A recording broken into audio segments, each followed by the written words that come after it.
Udumo kuNkulunkulu weliphezulu nokuthula emhlabeni kubantu abathokozelwa nguye. Baba uNsibande uyakubingelela ndlalifa izulu. Ngithi uJesu Kristu inkosi. Siyambonga uNkulunkulu wethu kakhulu, siyamdumisa. Siphuma kwimpela sonto kuba sikwazi ukuhlangana futhi namhlanje sihlephulelane isinkwa sokuphila. Uthi uJesu ngiyisinkwa sokuphila. Ozayo kimi akasoze alamba, nokholwa yimi akasoze ome naphakade. Ayisondela nawe, sondela sihlephulelane nasi isinkwa sokuphila. Ngicela ukunikhumbuza-ke ukuthi ngomgqibelo esiyakuwona mhla ka-7 sinenkonzo yomshado eMafakatini. Ngiyakholwa ukuthi uNkulunkulu uzongikhumbuza ngenithumelele i-GPS bonke abantu abayakhona ukuze bangaduki bangalahleki. Ngangicelile-ke ngiyacela namhlanje ukuthi abantu abezayo abafonele lezi zinamba ezisekhadini baqinisekise ukuthi bayeza. Ngiyacela impela, ngiyacela. Awuzuthenwa down, awuzubuyiselwe emuva, kodwa yisho isizathu salokho. Kufanele phela balungise ukudla, belungiselela inani abalaziyo. Uyazi ukuthi uyoba nesono, ngempela nje uyoba nesono, ukuthi wena ungashongo kodwa kube uwena ophaka kuqala. Bese kuthi abashilo bese bengeneli ngenxa yakho ongazange usho. Isono leso. Ngoba kuyakhulunywa la, kuthiwa khulumani nisho. Kufana ncamishini into engayikhuluma kulombhabhadiso odlule. Ngathi siyacela abantu abezayo embhabhadisweni befuna ukulala befike ngomgqibelo umbhabhadiso uSunday, abosho. Angabi lula kumuntu athi ikhonda ukulala solala enkonzweni. Ngale kokulala enkonzweni kuphela fanele sinilungisele ukudla. Ubalungisela kanjani abantu ukudla ongabazi ukuthi bangaki? Futhi nalabo okukude la besuka khona ababona ukuthi ngeke bakhave uma bephuma enkonzweni Sunday, befuna ukulala bahambe kahle Sunday, abosho. Ile nto yazi kumnandi ukusho, kumnandi ukusho. So ngikhuluma iqiniso ke ukuthi kuyoba isono ukuthi udle wena kade ungashongo ukuthi uyeza, balambe abashilo ngenxa yakho. Ayike angiphume lapho, ngiyacela ake sireport nje ukuthi siyeza kube yilona loyo asho. Ungathi bayazi mina ukuthi ngiyeza, ayisebenzi indaba kabayazi la. Yazi ngixoxela into ongayazi, nami ngisazofona ngireporte ngisho ngithi ngiyeza mina. Akusho lutho ukuthi uNkulunkulu engigcina mina ngoba ngiphethe izwi ngithi bayazi ukuthi umfundisi uzobe khona uzoshumayela. Cha, kufanele ngisho nami ukuthi ngizobe ngikhona emshadweni. Usuzobona ukuthi uma ngabe kusho mina, noma ngabe uMC wakhona kufanele usho, noma ngabe umdumisi wakhona kufanele usho, noma uStrogen uStromis sakhona kufanele usho. Abantu abangeke basho babili kuphela, umkhwenyana nomakoti, ngoba yibona abasihlanganisile. Kodwa thina sonke abanye kufanele sisho. Ngisho abakwamnikatha uqobo bawumndeni omkhulu mabasho ukuthi bayeza. Ungathi bayazi obhuti mina ukuthi ngiyeza. Ayike ake ngishiye seningizwe kahleke manje ukuthi ngithini. Noma ngabe ubani, noma umfundisi wakhona eMafakatini uqobo kufanele usho, noma umvangeli wakhona eMafakatini uqobo yisho ukuthi uyeza kuze babe nenamba ephelele iqiniso. Ngani befundisani beniseduze eWilo eHashini, shonini ukuthi niyeza, niza nobani. Ayibona ke siyalunga ke lento. Ayike angidlule lapho sengizwakela ukuthi ngithini. Awuyithathe lento uyibhekise kuwe. Uphekela abantu abawu10 kuvele kufika u20. Wenze njani? Wenze njani? Baphakela ohafu bonke abantu bahambe bengasuthile. Noma uqala phansi uyapheka. Uma uqala phansi upheka usho ufanele bangadli laba abanakho, balinde lokho kusaphekiwe. Uyayibona nje le nto le. Awuzithathe uzifake ecathulweni. Inhle yini le nto? Uhlula nje ukubika kuphela. Awucabangeke umuntu ayoshe esihogweni asholo ukuthi akabikanga ukuthi uyeze emshadweni. eshe neyifebe neziphingi nabathakathi ngoba engafuni ukulalela. Wayisho lento uNkulunkulu wathi ukungalaleli kusebenzisa uSamuel ukhulunywa noSawuli, ukungalaleli kufana nesono sokubhula. Ngoba noma ungalaleli ufana nomuntu ohambe wayenyangeni, wayesangomeni, wayobhula ngoba ulalelanga. Ayike ngiyabonga mina. Sizoqhubeka nenkonzo yethu umkhuleko weNkosi uJesu ezikhulekela yena nabafundi bakhe nabo bonke abakholwayo. Sisagxile kuloya ndawana yokuphana yokunaka abampofu. Sikuyimpela njengamanje indawo yokunaka abampofu. Sisazongena kuyo siyamkholwa uNkulunkulu uzosisiza.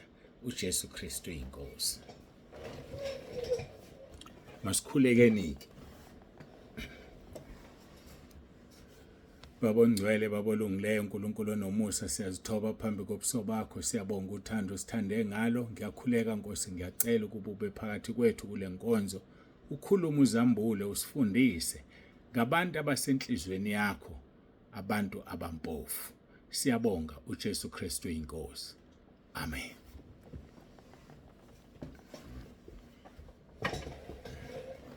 Siyambonga-ke kakhulu uNkulunkulu wethu, siyamdumisa bangcwele.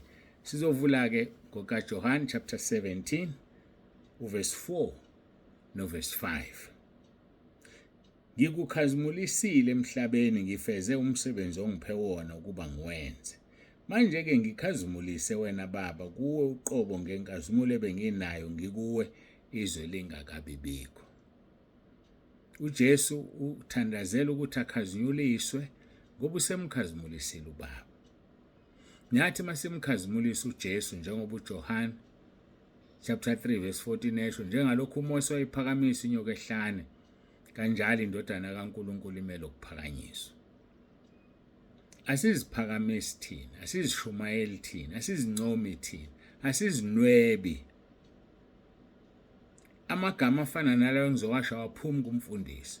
Ngikhulekela abanecancer baphile, ngikhulekela abanengculazi baphile. Awulikhiphi nje lelo gama. Ngikhulekela abanengculazi uJesu abaphilise ngoba baphiliswa wena. Ngikhulekela abanecancer inkosi uJesu baphilise. Nansi ilanguage esikhulumayo, asiziphakamisi thina. Ngoba umuntu ophilisayo inkosi uJesu. Ungamkhulekela umuntu mayengafuna aphile yena ngeke aphile. Ungayeka nje ukumkhulekela umuntu avela amphilise yena. Ukuthi uthanda ukusebenza ngabantu ukuze igama lakhe likhazimuliswe. Ngakho-ke ake sifunde ukumphakamisa uJesu inkosi yethu, simkhazimulise. Uthi-ke yena, Baba, ngikhazimulise ngoba mina sengikhazimulisile. Sinawo thina amandla ukuthi sithi inkosi Jesu, ngikhazimulise ngoba mina ngikukhazimulisile.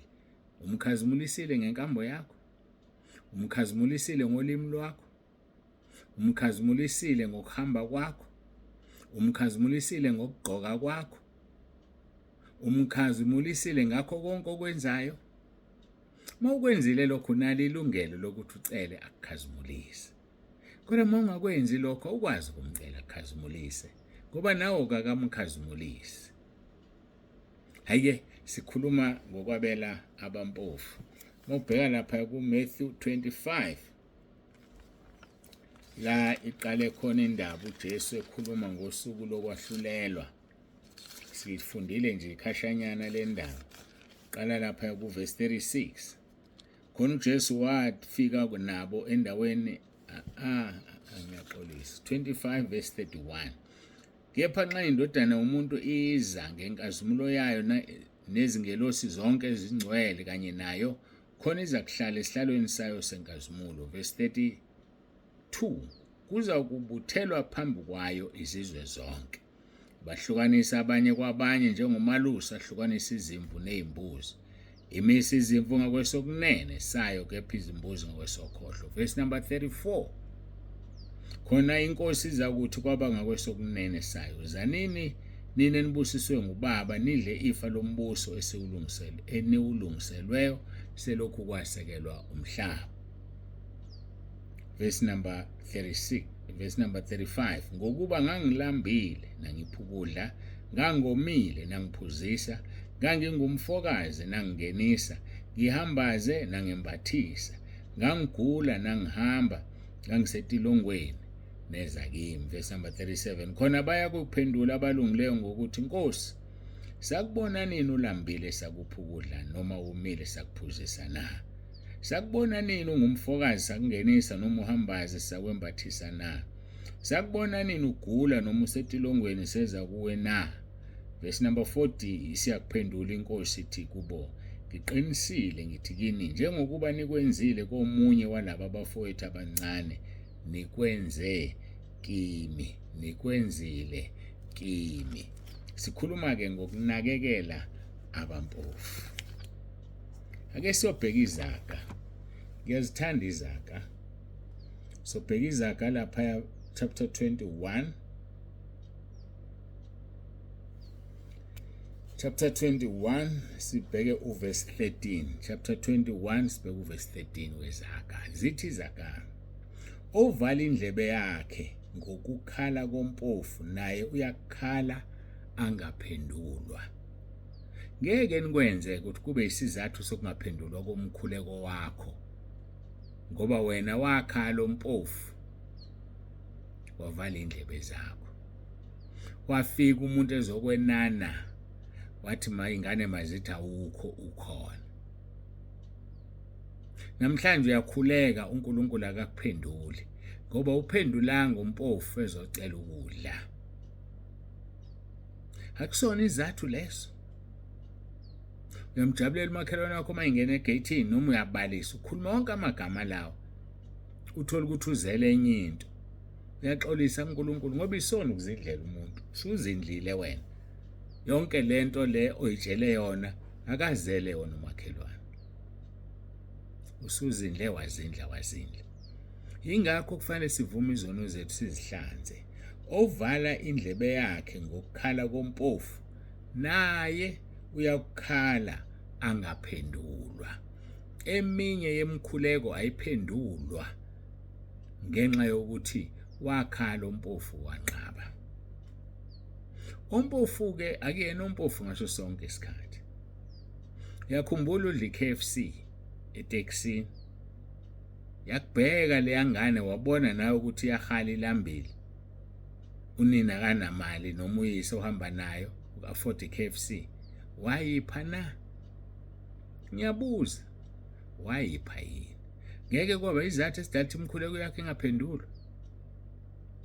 Usafunda isikole, uphatha umphako, uphatha imali yokukhera, uthenga amagwinya enza lokho, icele enye ingane ilambile, bayahlupheka kubo. Wathini? Wayinikeza. Namhlanje kungawe uyahlupheka. Akusebenzi umuntu ekhaya. Niphila ngemali esibonelelo. Niyacela kubantu abaniniki ngoba nawe wayiqhenya. Wakhala ompofu, wavala indlebe zakho. Today it's your turn. Namhlanje zingawe. Kunesizulu esithi zehla ngamphimbo omunye. Owakwenza kuloya mphimbo kunjalo nako wakho namhlanje. Yenza komunye uthanda kuba kwenziwe kuwe. Ungavali indlebe zakho kompofu. Uze nemkhuleko yakho uNkulunkulu ayiphendule. Ubukwazi nje lokho. Uthi ngenze ukuthi ayiphendula nje umkhuleko yakho ngenxa yebehavior yakho. Thina ke ngamaZulu ngoba wazazi izinto eziningi awekho kumoya. Athi umhlaba uyahlaba, uhlaba uthonselayo. Bathi kuhlaba umhlaba, kanti akona umhlaba. Yilento wayenza komunye umuntu wena ingawe manje. Ngike ngasho ngathi what goes around comes around. Wenzani kumakhelwane wakho? Umphethe kanjani umakhelwane wakho? Iyaphela imali oqhoshe ngayo. Khona lesisho sithi kuyophela siyofana. Kuyophela niyofana. Bekuyokusiza ngoba ziyakhula lezi ngane kamakhelwane. Ezakho ikhulile, uthola imali eningi, uyancishana ngayo. Izophela kanti zisakhule kamakhelwane. Ziqale zisebenze, lijike isondo. Acebe umakhelwane ngezingane zakhe, usuyahlupheka wena. mhlawumbe vele zingasebenzi zonke, zihoqane notshwala emzini wabantu, zikulethela amacala, zihambe zizalisa nje.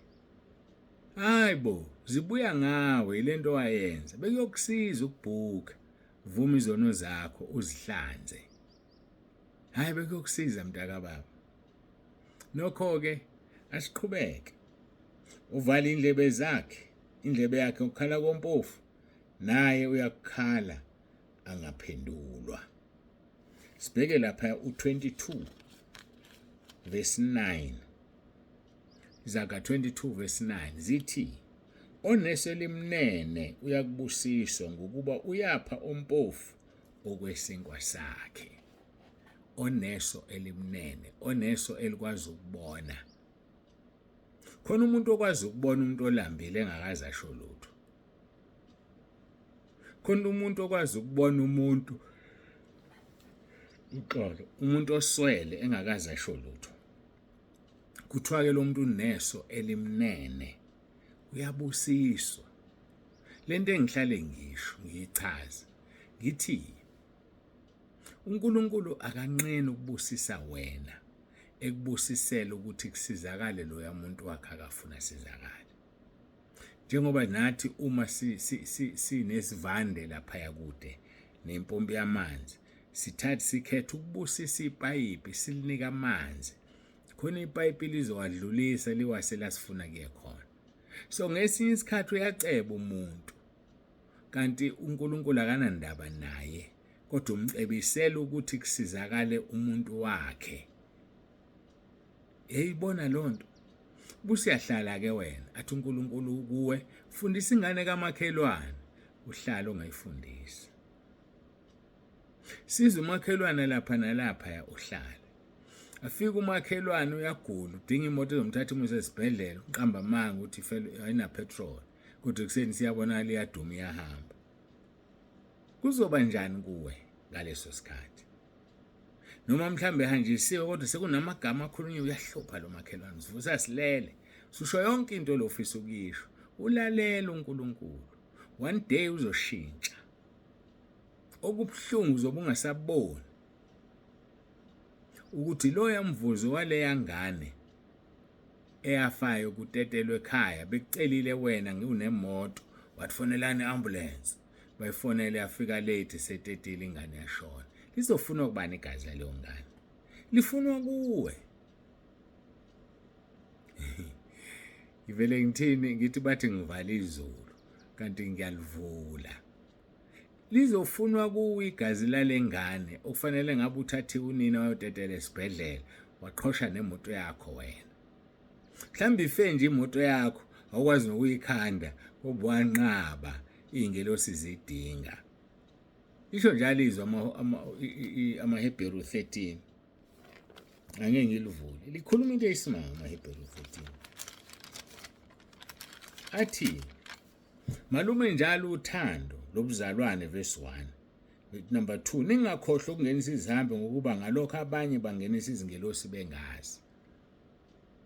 Bangenisa izingelosi bengazi.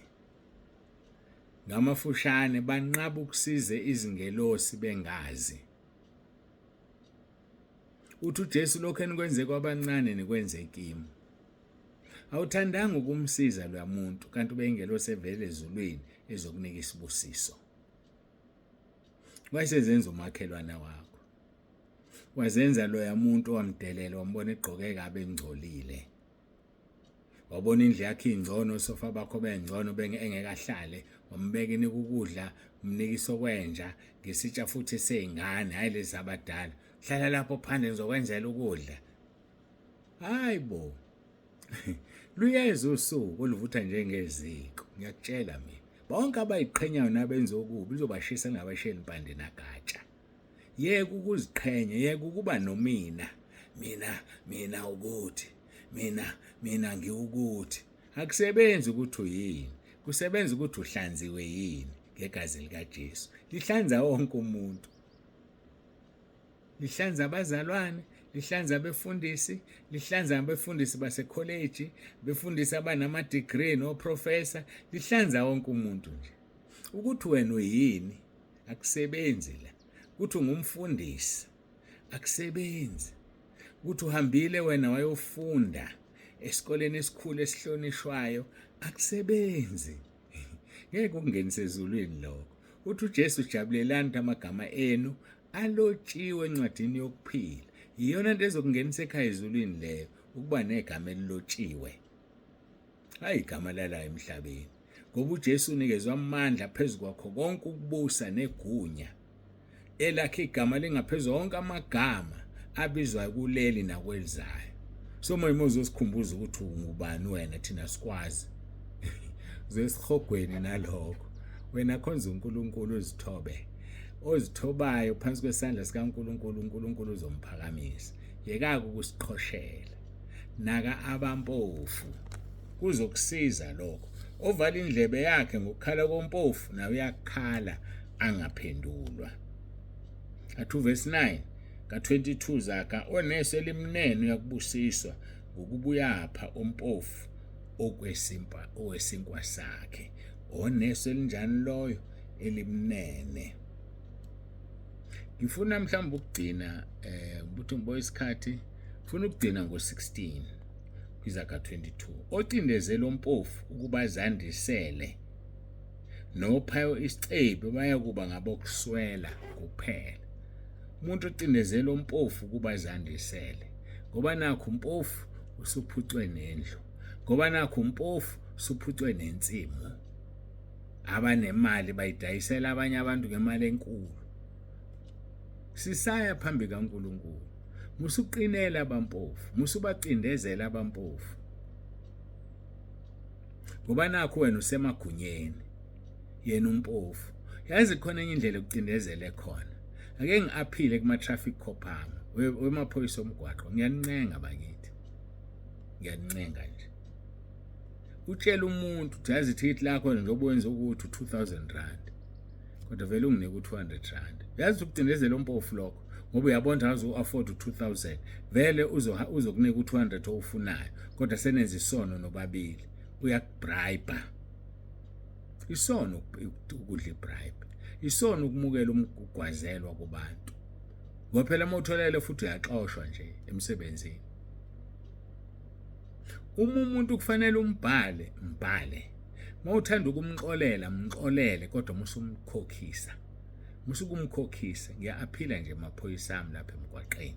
Ngiyazi ukuthi abanye benu bayilalela le nkonzo. Ngiya-aphila, ngiyancenga. Yenza umsebenzi kungathi wenzela uNkulunkulu. Makufanele unginike ithikithi nginike kwaphela nje. Nginike nje makufanele unginike ithikithi. Mangabe kungafanele unginike ithikithi ufisa ukungixolela ngixolele.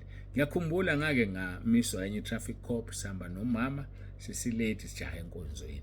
Akukudala kakhulu angizokusho umgwaqo. Yangivala ngigijima ngama. Ngathi sengimile awukwenze njani umuntu omdala ngathi ngiyaxolisa. Ngijaha enkonzweni kodwa ngiyacela ungixolele. Wathi uyaqhubeka uyakhuluma ngama nje kwelilodwa ngiyacela ungixolele. Wavela wangibuka wathi hamba. Akazange asho ukuthi khona imali ayifunayo. Ngambonga lo muntu ngamncoma enhlizweni yami wathi Nkosi msize uzumbusise. Semambalwa amaphoyisa axolelayo nje engakufuni imali. Hayike bengidlula nje lapho. Nawe egunyeni lakho nalo yekugwazisa. Mhlambe ulayini wakwasazi bayakhokha abantu kuwe kulo layini wakwasazi. Bayakhokha. Mhlamba ukho kwasazi ofisini elithile ukuze umsize umuntu ufuna ashiya imali. Abanye bashiyisana imali ezincane kuthiwa ukubambula no20 rand o50 rand. Webazalwane. Sisaya phambi kaNkulunkulu. Phendukani isikhathi sisekhona. Nawe wena wakwayikhokha leyo mali. Yikho uhlupheka ungenamali ngoba wanikela emadimonini, wanikela entweni wrong. Uma wakwagwaza, wadiza. Zibuyisele uNkulunkulu wonile. Uma wake wagwazisa, wadizisa, zibuyisele kuNkulunkulu wonile. Siyambonga kuNkulunkulu kakhulu sesifike emaphethelweni ale nkonzo. Babunsibande useyavalelisa. Ulivule igenge lezizulu namhlanje. Hey laze lavuleka. Uyosala nje phela ngoba awuthandi noma uthanda ukujabulisa usathane uyosala kungayezulwini. Thina abanye asihambeni sekhaya ezulwini, amagama ethu alotshiwe encwadini yokuphila. Masikhuleke.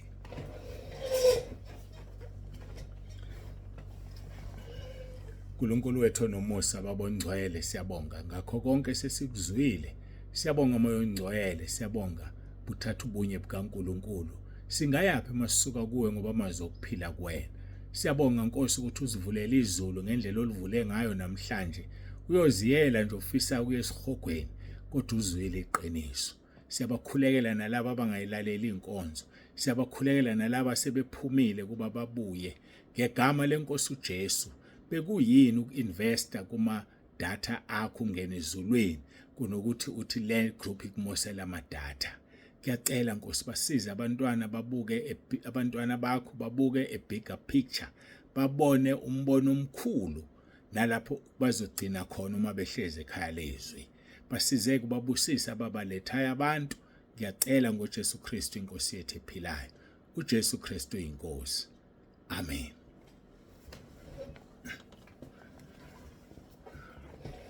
Siyambonga ke kakhulu uNkulunkulu, siyamdumisa abangcwele. Qhubekani ke niletha abantu. Namhlanje sibe semgodini. Kuze abantu abancane kwasala abaningi, umgoda wahluleka ukugcwala. Baphumile abantu. Angazi bebekhishwa yini. Noma bakhishwa izithombe, izithombe engiyithumele zegraduation. Ngenzela abantu basekhaya lezo bebegraduate lapha bazithole izithombe zabo. Inhloso yileyo, ayikho enye. Ngiyacela bazalwane, ayikho enye. Begraduate ePinetown ngomgqibelo. Abazalwane abaningi nabefundisi baseMaritzburg emabranchini esikuwona bangenile bayafunda, noma ngasho ngathi abantu abahambe bayofunda. Wonke umuntu uthanda ukufunda akahamba ayofunda. Ngiyafisa mina sibe abafundile ebandleni, ngisho ngaba udokotela nje nonke, anginankinga mina. Ngoba udokotela akangena ezulwini, so angifuni uba udokotela ngedwa. Asambe nje siyofunda bafowethu. Siyofunda nje, akubizi ngisho nakakhulu. 4,000 rand ngonyaka, only 4,000 rand ngonyaka. Registration yakho 1,000 rand makuvulwa, bese emva lokho u300 rand ngenyanga, inyanga ezu10, u3000 plus 1000 uqale ngalo. Bese bakhona lezo mali eziqhamukayo zokugraduate. Mongena gown uzange ufunde kwenye indawo uthenga igown, so lezo madlana ke ziqhamukayo eceleni. Kodwa nje ukufunda kahle hle u4,000 rand. So akubizi makunjalo. Asambeni ke siyofunda. Silifunde izwi, sifundile. Uthokwenzani silihlube izwi ngomoya kaNkulunkulu esikhumbuza esihambe sayokufunda. Ngomoya kaNkulunkulu yasikhumbuza. Hambani ke no register ngoJanuary, ngojabula kakhulu. So ngixoleleni bafowethu, ayikho enye inhloso yokuthumela izithombe ukuthi abantu njengoba kwakuvideoizwa bafakwa ku YouTube, khona ka bashaya izithombe ngesikhathi bemukela uyobona nje stage. Inhloso yileyo, ayikho enye, ukuthi abantu abathola izithombe zabo basekhaya lezwi abebefunda. Inkinga nje nisixolele nina abanye basekhaya lezwi benifunda, uma ucameraman ubenganazi mhlamba kashuthanga, ngoba ngithe angashuthi ngendlela ashutha ngayo empangeni. Empangeni washutha wonke umuntu wayaphambili, yagcwala ifone. So ke njengamanje inamba sengikhohliwe njengoba ngithumela namhlanje kufuna ngizidelete, ngoba mangazidelete angizukwazi ukurecord inkonzo ku YouTube. So ke ileyo inhloso, ayikhenye, ukuze bathole izithombe zabo, bahambe uziprinta, baziframe, bajabule, baqedile unyaka wokuqala.